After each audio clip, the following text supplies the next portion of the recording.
I think in turn, it'll help to release the need to be liked by everybody. It'll release you from believing that you're only worthy if you're liked by everybody. You're only somebody if everybody approves of you, because that is a lie. Hey everyone, welcome back to my channel. I am so thankful y'all are here. I pray you can find home here, and if so, welcome. I want to talk to y'all about the reality of growing out of people pleasing. You were made to believe that things were out of control, or people were emotional or offended because of something you did, because of something you said that was wrong, because of your way of being that was unacceptable or offensive. Of course, when we're in our family systems, we kind of have no choice but to accept the labels, accept the energies that are put on us for survival.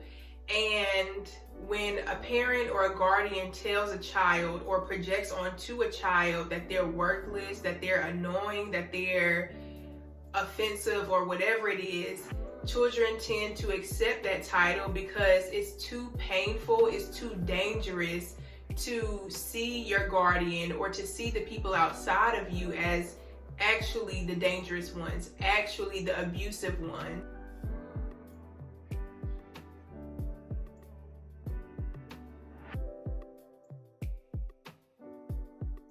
So I think it's a part of every people pleaser that's avoiding actually putting the labels where they belong, if that makes sense. Like, there's a part of them that doesn't want to accept that people are evil. People will hate you, will dislike you for no apparent reason other than you being you, or you having the things that you were blessed with, or looking the way you look. I think the belief that people pleasers can control the outcome of others' emotions is a belief that really keeps us safe in our psychology, because we're like, if other people's emotions are dependent on my actions, that means I have some say-so or some control in how people treat me.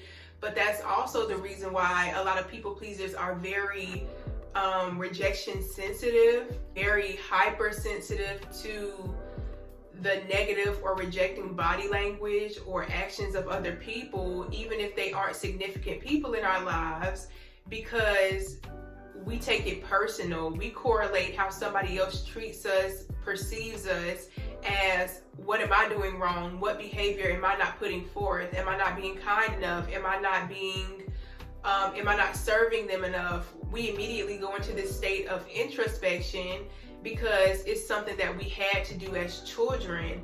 More than likely, there was no adult around us that could tell us, hey, none of this is your fault. None of this is on you.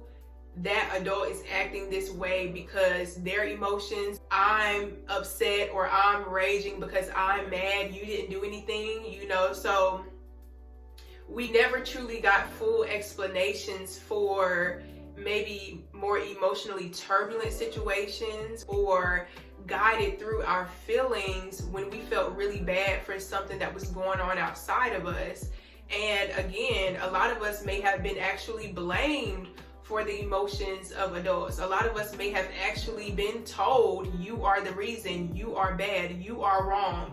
If you make this decision, I don't need you anymore. I don't want you anymore. You're worthless to me. So when that energy is projected onto a person, even a healthy adult, if somebody was to tell a child, adult, anybody that you are the reason that I'm hurting you, you are the reason why all this trauma is going on, all this dysfunction is going on, there's almost no way that that child can grow up and feel like they're not the cause of all the turbulent energies around them. It's really hard to separate from that belief that I have to walk on eggshells so that I don't mess up the energy. I am in control of other people's emotions.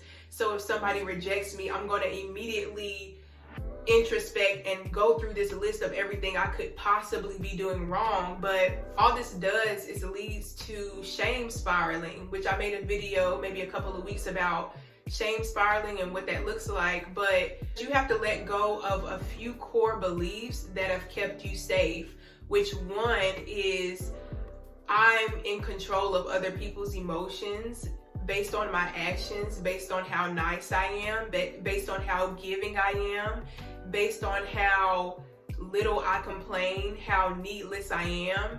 You believe you're in control and you're not. You have to give other people the freedom and the permission to not like you.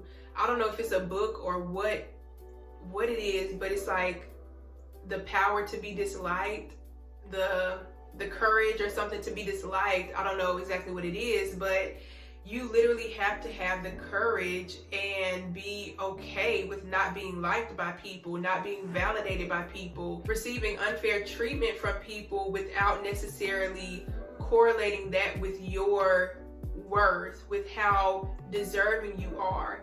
Because we're always going to come across people who won't treat us fairly. We're always going to come across people who hate our guts for no reason. These type of people will always be there. And if you don't gain control of your own emotions and you allow the external to always persuade you to think that something is wrong with you, you'll forever be everybody else's servant. You'll always be a slave to what everybody else is thinking, feeling, what they might be perceiving in you. And some of it may not even be fully real. So give others the freedom, give others the permission to not like you. The energy of allowing people to not like you also opens up your heart to the reality of connecting with people who will love and choose you. So blaming yourself for others' choices to be toxic or degrading will only keep you in a loop of trying to find any reason at all to validate their unhealthy projections onto you.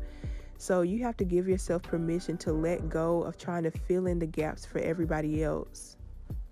And also in that, you give yourself the freedom to not like other people. If somebody hurts you, you don't have to keep trying to please them. If somebody is showing you hostility and they're showing you they don't F with you, you don't have to continuously appease to them and pretend like you like them. I think also at one point in our childhoods, rejecting that external parent or that external guardian was, again, not allowed. You weren't allowed to feel your anger for people who were mistreating you. You weren't allowed to fully feel how angry it made you, or even sit in your disinterest about something because it was a direct offense to the external people in your life.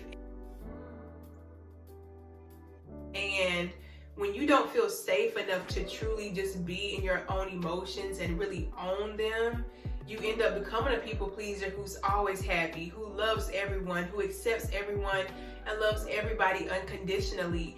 Not saying that it's fake, not saying that you're not genuinely a kind person, but we believe that since we are kind people, everybody must like us now. But we don't even like everybody. We don't even get along with everybody. So give others permission not to like you, and give yourself permission to feel your dislike for other people, for a job, for a relationship, for a family member, for whatever point you're at in your life. Like, allow yourself to be angry. Allow yourself to not like what you're perceiving, not like where you're at. Allow yourself to not like things and truly mean that and truly just feel that. And become aware of when you feel pressured to go into mediator or kind mode out of fear that the person you don't like will notice that you don't like them. You're no longer going to feel threatened or be threatened because you're not interested, or you don't agree, or you just have a different perspective. So we have to start seeing ourselves as fully capable and safe adults instead of those children who weren't allowed to fully feel all of our feelings. And I think in turn, it'll help to release the need to be liked by everybody. It'll release you from believing that you're only worthy if you're liked by everybody. You're only somebody if everybody approves of you, because that is a lie. But I hope y'all got value from this video, and I will see y'all in the next one. Bye.